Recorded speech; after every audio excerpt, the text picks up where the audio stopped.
Nel cast di Chi salverà le rose anche Antonio Careddo. Benvenuto su Sardegna Live. Grazie, grazie mille. Allora, sto chiedendo un po', l'ho chiesto a Caterina Morino, voglio chiederla anche a te, sei di Sassari, quanta emozione c'è quest'oggi?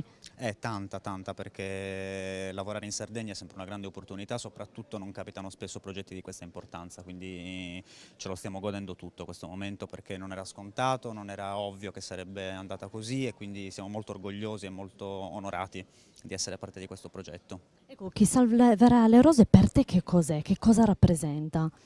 Rappresenta innanzitutto una grande bella storia, una grande bella narrazione e soprattutto per me rappresenta la grande opportunità di lavorare con dei grandissimi attori come Lando Buzzanca, come Carlo Delle Piane, come Caterina Murino.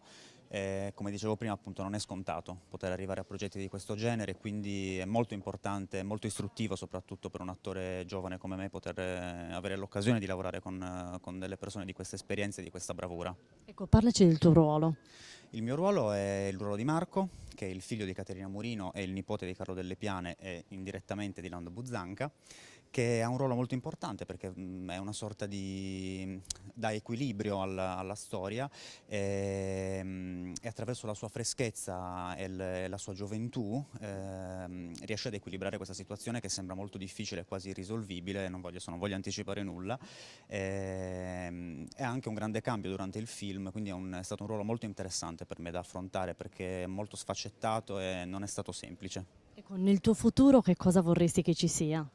Altri progetti di questa importanza sicuramente nel cinema e poi io sono ovviamente interessato moltissimo al teatro, quindi vorrei continuare nella mia ricerca teatrale col mio gruppo e quindi è questo. Antonio, ti auguriamo davvero il meglio, grazie per essere Grazie stato mille, con grazie a noi. voi, a presto.